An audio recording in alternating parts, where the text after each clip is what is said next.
and we'll get on as quickly as we can with the press conference. We have, unfortunately, time is a constraint. We have exactly 45 minutes flat. And I'll begin by introducing the people who are at this table, sort of as bookends on the producing core. At the far, far left, a man you met yesterday at the Bertolucci press conference. He's quite a can habitué, Mr. Jeremy Thomas.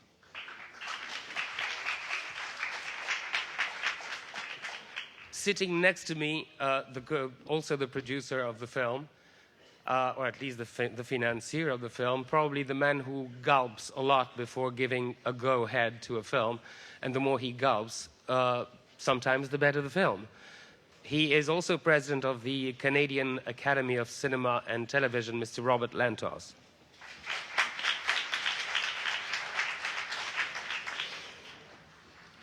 When she came over with Luc Besson's Big Blue, Le Grand Bleu, everybody thought Jean-Marc Barr was an idiot to leave her for a dolphin. When she came over with Martin Scorsese, New York Stories, she didn't say a word at the press conference. She was too busy laughing at Nick Nolte's lurid tales that he called research. In Pulp Fiction, her face was pierced in all sorts of interesting ways. This time around, she is halfway to a giga creature, Rosanna Arquette.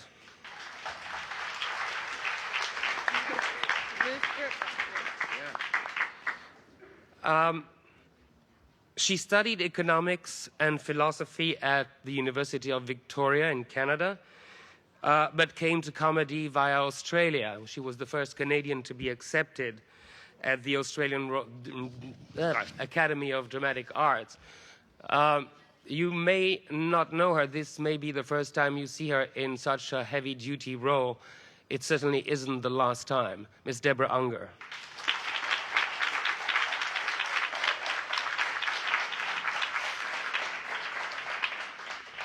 This actor has some sort of an in with the jury this year. He played a strip joint DJ in Exotica by Atom Egoyan, who had also directed him in The Adjuster. He was also directed by Francis Coppola in Garden of Stone and in Tucker. When Sean Penn went to the Toronto Festival as a director and was asked which actor he wanted to work with most, the answer came back as a flash: Elias Koteas.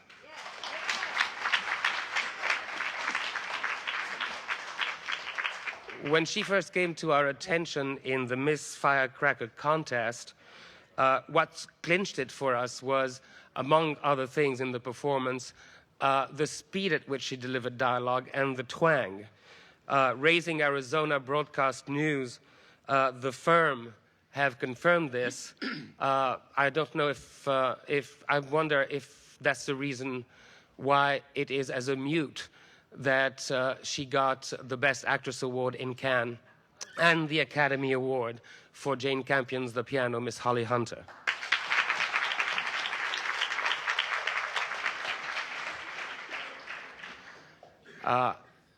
In Sex, Lies, and Videotapes, he went it alone, solo, and got the Best Actor award.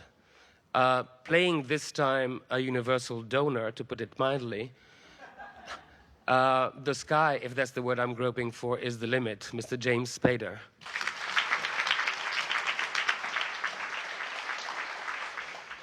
For whoever read Empire of the Sun, it was obvious that this was not just a novel. The autobiographical accent was far too strong. Indeed, he was born in Shanghai. Indeed, he grew up in Shanghai. Indeed, he was interned in a camp. He now lives in England, but you wouldn't know it because he is one of the most elusive writers this side of Thomas Pynchon and J.D. Salinger. So it is with tremendous trepidation, and it is a great honor for us to welcome him today, the author of Crash, Mr. J.G. James Graham Ballard.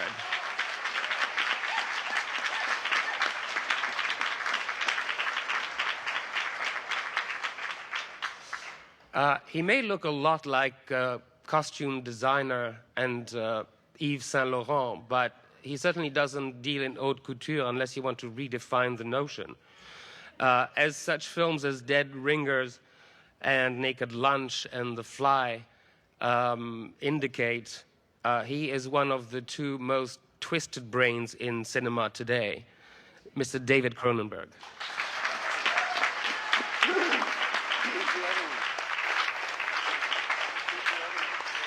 Did I forget anyone? I didn't forget anyone. Mr. Ballard, since you're sort of la pochette surprise of this festival and this press conference, you've obviously seen the film, sir. You've seen the film?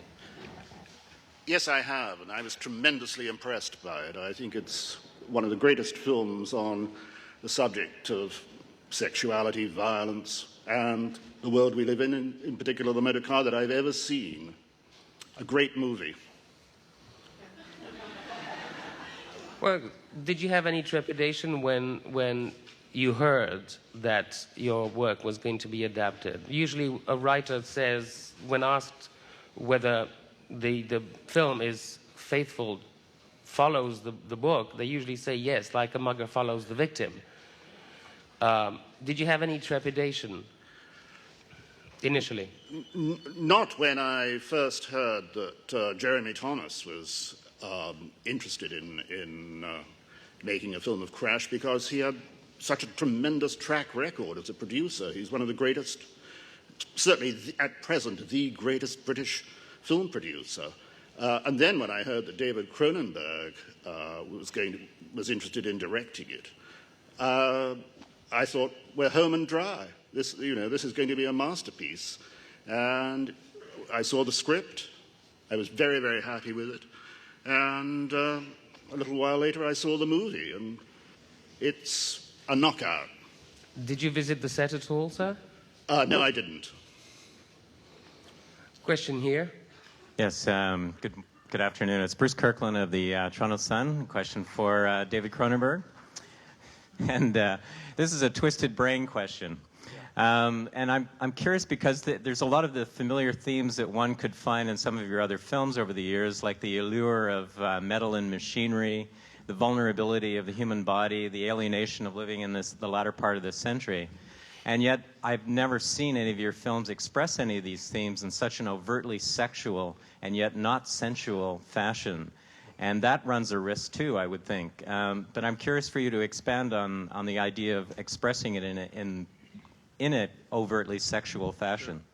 Well, I think really in terms of danger in the film, in terms of communicating with the audience, using sex and scenes of sex as an integral part of a film is strangely enough dangerous, because in most films the sex scenes are just a kind of a montage.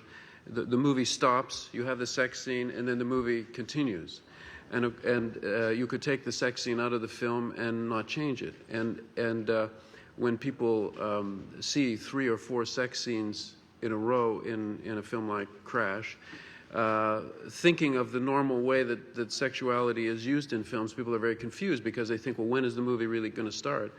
But in fact, those scenes are the movie. I mean, they are an integral part of it. During those scenes, all those things that are important in the film are revealed. The evolution of the characters, the narrative, the philosophical meaning is all revealed in the sex scenes, as in the other scenes as well. But I mean, the movie doesn't stop when the sex scenes happen. I mean, that is the movie. And for me, that's really, I think in Videodrome there's quite a bit of sexuality. And for me, it didn't seem, it wasn't even an issue, I must say, creatively for me. It was just a natural part of what this film was, what the exploration of the book was. And I didn't really give it much thought, other than just the normal, the difficulty of making the film. Does that answer your question? FX Feeney, People Magazine, United States. I have a question that could be taken up, I hope, by Mr. Cronenberg or the actors as well, because the film seems so absorbed with pushing beyond fear. At least that's the way I took it. And many members of the audience, not many, but a significant number, were walking out, I think, because it had gone beyond their level of comfort with the subject. It didn't go beyond mine. I thought it was a very brave film, but I was wondering your internal process in terms of developing the story. Did you reach a point, a kind of fail-safe point in yourself where you had to really screw up your guts to go forward beyond where you were at that moment? You as a director, or any of you as the actors, was there a point where you really had to be reassured or supported across a borderline? Well, I mean, it was a dangerous, difficult film in terms of subject matter and structure and everything else, but in terms of the actual production, it was really a wonderful, I mean, this sounds strange. Physically, it was very difficult because it was very cold. It was a lot of night shooting, which is very difficult. We were on moving vehicles and so on. And then, of course, any scenes of sexuality are always delicate, difficult. But there was such an enthusiasm in the crew, the cast, for the project, that by the time we were actually making the film, all of those things were resolved. I mean, by the time the actors came to the film, those things were resolved. You cannot talk someone into doing a film like this. As a director looking for a cast, you can't say, no, please do this, it'll be okay. The actors have to know that they're ready to do it beforehand. So I think in a sense, all of those things were resolved before we actually started to make the movie. That's how it felt to me. I'm certainly, ask it of anybody else. Well, would the actors comment on their reaction when they initially received the script? I'll jump in. That same fear that you're talking about, that you presumed sent those people out of the theater last night, and I wouldn't be surprised if it was what sent them out, because it was the exact same fear that I felt the first time I read the screenplay, and then had the same feeling again when I read the book, and had the same pervasive feeling as I was making the film. The only difference was I decided to stay along for the ride and see what happened. And I found that fear fed the film and heightened the film and made it all the more curious and intriguing and provocative. And eventually the fear became the blood of the film, and therefore had the illusion of comfort and the illusion of ease, just because it was familiar. And I hope that that's what it becomes for an audience seeing it, that it never leave, that it always be there, but that people allow it to envelop them. Miss Hunter? Well, I would say that one of the things that made the experience of doing this movie somewhat unique, although not entirely, is that a lot of movies that I've been a part of or have even peripherally experienced through actor friends or whatever, there's a great discussion on a lot of sets as to how the audience will perceive this scene. What response do we want to evoke? How would we like for the audience to feel at this point in the movie? And that simply wasn't part of the equation in doing Crash. It was. I felt that there was a delight in being a bit obsessed with telling this story by the cast. We talked about the movie all the time, and we never talked about the movie outside the realm of making it, outside the realm of each scene. Each scene was completely all-encompassing to each of us, so that there was never a prediction of how it would be received. And in that way, it's a very complete experience. I think, well, I can certainly speak for myself. Very, very complete that way, very, very satisfying.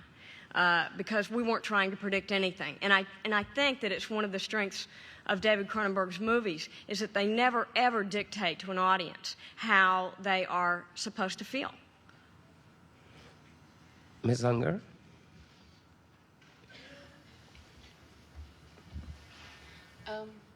No, I do think it was ironic that with such fear-based material, ultimately it became a love-based journey. It was never at any time as threatening or as alienating as perhaps I initially thought it could be.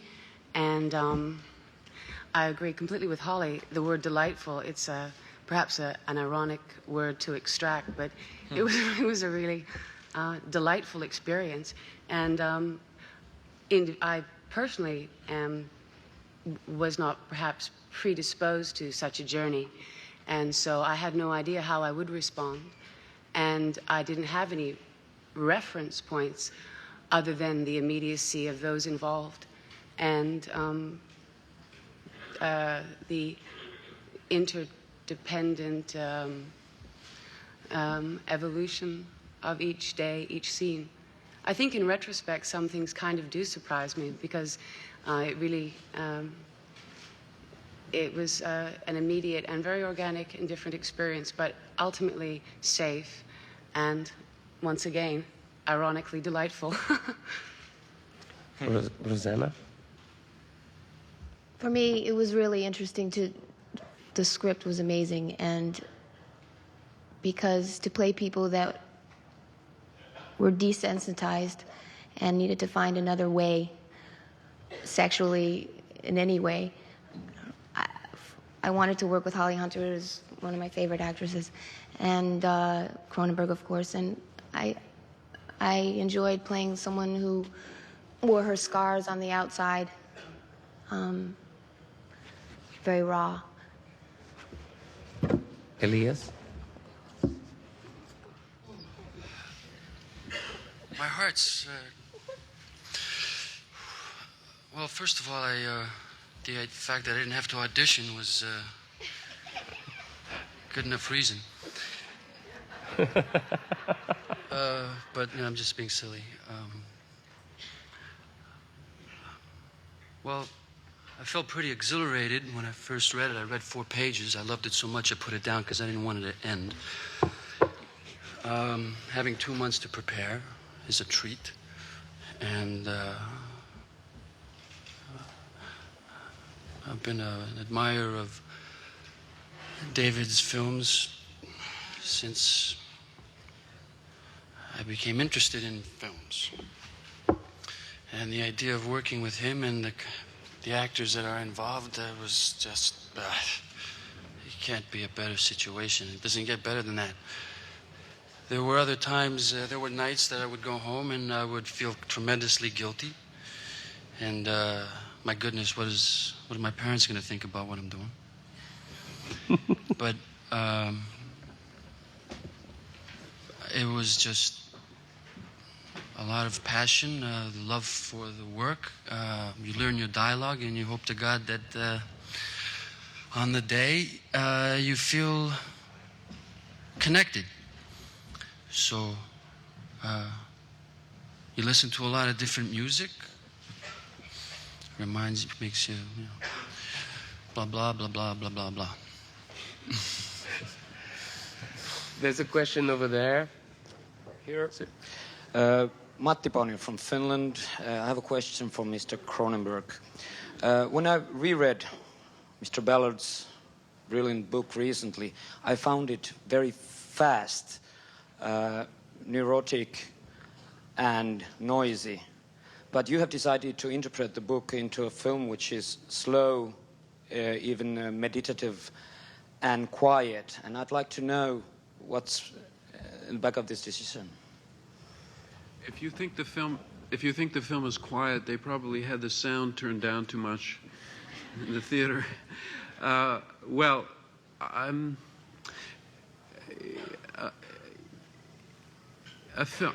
don't know that it is meditative. It's a meditation on mortality and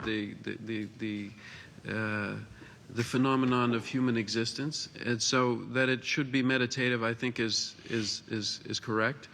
I can only say that, of course, a book and a movie are two different things. The media are quite different, and also a film takes on its own life. It takes on its own. If it's working properly, it takes on its own life. You discover that while you're making the film. You know how quickly people speak or they don't. How the rhythms of each scene work out, and of course in the editing and in the sound mixing as well, it's a continuation of the process. So it's not exactly a conscious decision to say I will make the film slow, fast. It does take on its own life, and so in a way I'm interested to hear you say that. It's very hard for me to experience the film the way you can, because of course I've been involved from the inside. But as I say, it's not really a conscious decision to do that. There are car crashes that are pretty noisy, aren't there? Sir, and then sir. Brian Johnson from Maclean's Magazine in Toronto. First, thank you for making our city look better on screen, more exquisitely beautiful on screen than I think it's ever been before. The question I've got, and this is one that a lot of people asked me last night as I was talking about the film, is that this film is a very unconventional film, but one of the conventional things about it is that there's more female, well, let's put it this way, the women get more naked than the men, and I'm wondering why that is. Is it a contractual thing or an artistic thing? I don't actually think that's true. I think James is pretty naked in the film. I have to say, I think he's... I don't want to get crass. The question that was asked of me is, why is there no male frontal nudity? And was that an issue, and was that a contractual thing? No, I don't think it was ever a question, really. I mean... I can address that. He can address that. I think that has more to do with geography than anything else. In most of the scenes, we were fucking, and when you're fucking, you don't see the penis.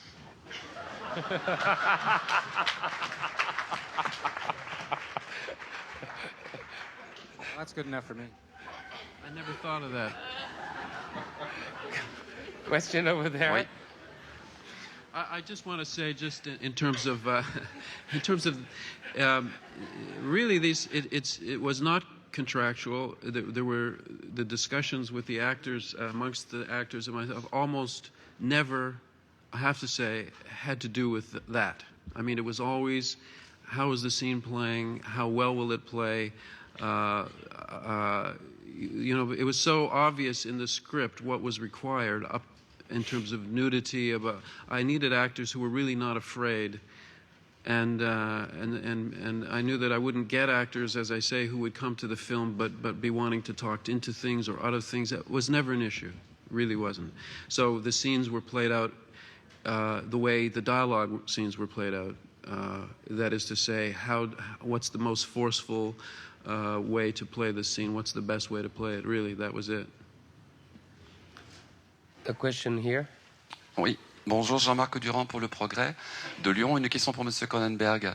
Vous semblez dans ce film avoir fait le moins de compromission possible. C'est ce que nous ont dit les acteurs tout à l'heure quand ils ont dit on ne s'occupait pas vraiment en fait de ce que pouvaient penser les spectateurs. Mais est-ce que ce n'est pas aller très loin et aller vers une forme d'hermétisme éventuellement, dirais-je? Merci. You got that? I didn't. Oh. He's got a funny accent. Well. The question is a sort of follow-up on what Holly Hunter said, that the gentleman feels that there's no compromise whatsoever, that whatever you will discuss on the set never comprised how the audience would feel. The conversation was very much inside the set, confined to the making of the film. Yes. Isn't there a danger at that point of being a little hermétique? I understand. Well, yes, I think it is a danger. I don't think of it as a danger. I mean, in fact, I think that the kind of hermetically sealed community that we had on the set represented the hermetically sealed community of the characters in the film. It was actually perfectly parallel to what was going on. And also, of course, part of the subject of the film is being hermetically sealed, being insulated from each other, not being able to connect, having to invent strange and bizarre ways to connect. And that is, in fact, the subject of the film. So I don't think, I know that Hollywood, we were not talking strictly about deciding not to communicate with the audience, but because that was not, of course, what we wanted to do.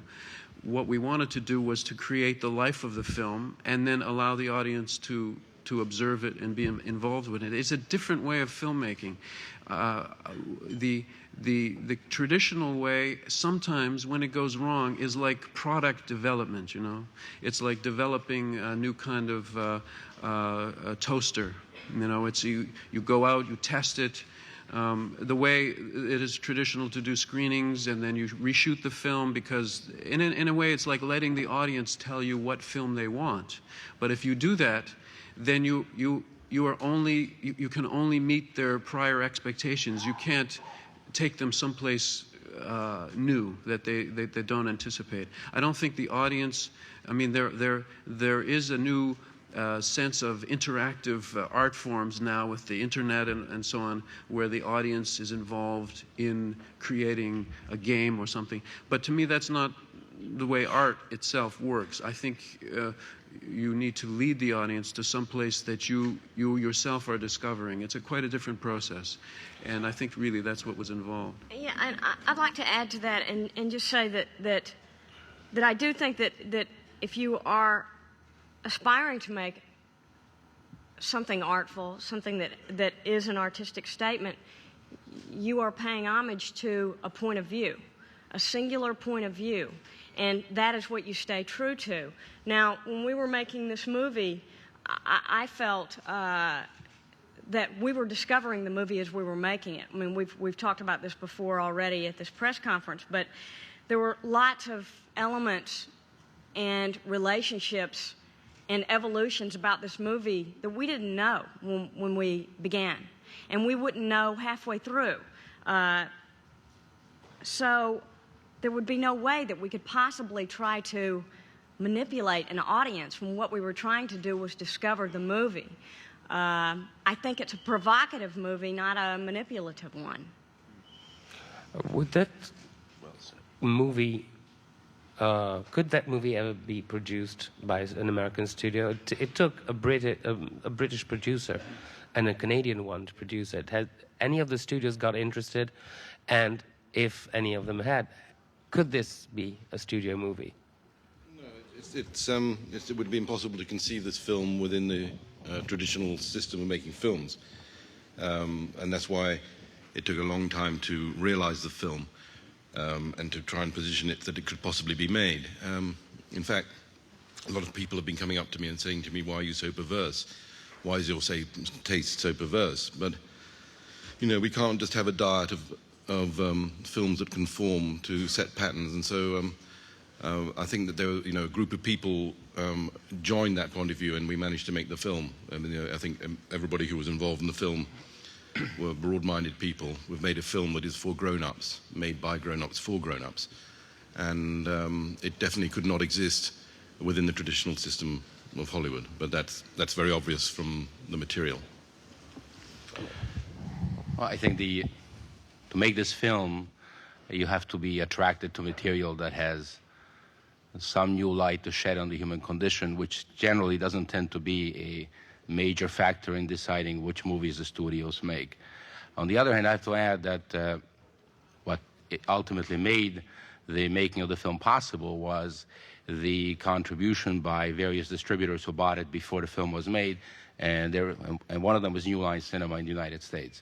So, though it couldn't be made within the studio system, the interest and the support of independent distributors throughout the world is the essential tapestry on which this film was built. Question over there. Mika Siltala from Helsinki. To continue a bit on the themes that were up before, this is basically for the director and writer, but for everybody. I find the book hot and the film cool and distant, would this be a way to, I mean, would it be too dangerous for David Cronenberg to do the film, to go as far as the book opens the doors? I mean, the film for me was a divine experience, but it's sort of, for me, it's sort of not opening all the doors that would have been possible to open. Mr. Ballard, to sort of sum this one question up, do you have the feeling that the film does not go as far as it could go, possibly because of the difference between writing and making a movie, or for other reasons?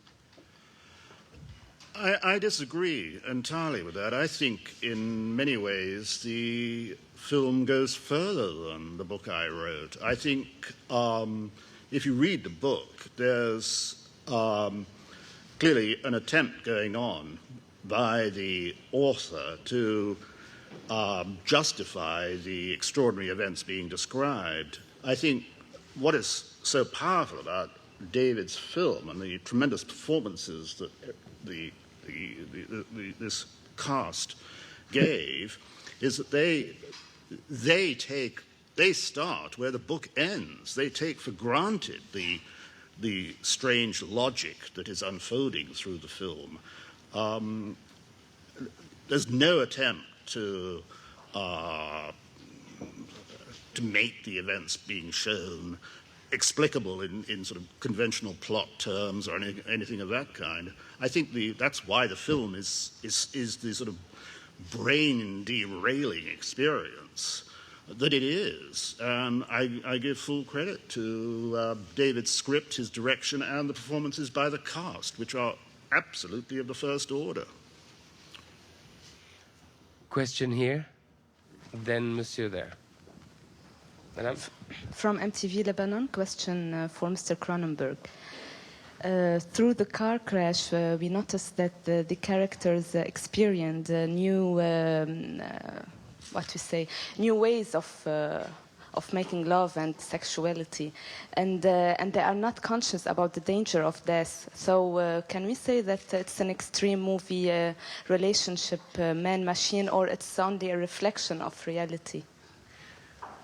Well, I think what the structure of the film is it's a kind of a psychology which might become more and more common as time goes on, and it is a kind of disconnected psychology, and you begin with characters who cannot really relate to each other. They go through the form of a marriage, but they have they cannot connect sexually or emotionally really with each other. But they do discover by accident through a car crash and through meeting other people who've gone through the same process that there is a way to bring themselves back to life in a bizarre way, that they find that there is a new kind of emotionality, a new kind of sexuality that they're experiencing, quite to their own surprise, and that they become involved with a group of people who are in a very informal way, a kind of almost unconscious way, pushing further to explore what this accident, in literally and metaphorically, has revealed to them. For me, I think that sexuality is an invention now, a human invention. It began as a biological fact, but now it's obvious that we don't need sex to create babies. We don't need people to even meet each other to reproduce, to create a baby. And so then what is sexuality now? It's quite something different. It's now become a human invention. It can be an art form. It became a form of technology. And I think what you see in the film is that there are people now who have accepted, perhaps unconsciously, and this is what Mr. Ballard was talking about as well, they have accepted this, that sexuality and emotionality no longer have the normal biological basis. It's now something else, and they are exploring that. And I think that's really the process that they go through in the film. Question here. Lisa Nesselson of Variety and Film Scouts Online. While I was watching the film last night, it struck me how sad it is that there are so few drive-in theaters left in the world, because that would be the ideal setting to see the film. So for Mr. Ballard and Mr. Cronenberg, as men of imagination, ideally, how would you like to see an audience respond if they had the great good fortune to be in their cars while watching the film? Well, I think I'll give that to Mr. Ballard. Well, let me just say that I think it's not an accident that the automobile and the cinema are exactly the same age. They're both about 100 years old. They both began at the same time. They've both represented the liberation of sexuality and a previously unimagined kind of freedom. And they both have compressed time, our understanding of time and space and reality. So I think they're very interconnected. Beyond that, I don't know if I want to say. Mr. Ballard? The ideal place to see this remarkable film, I suppose I should say, on your in-car entertainment system, traveling at 100 miles an hour.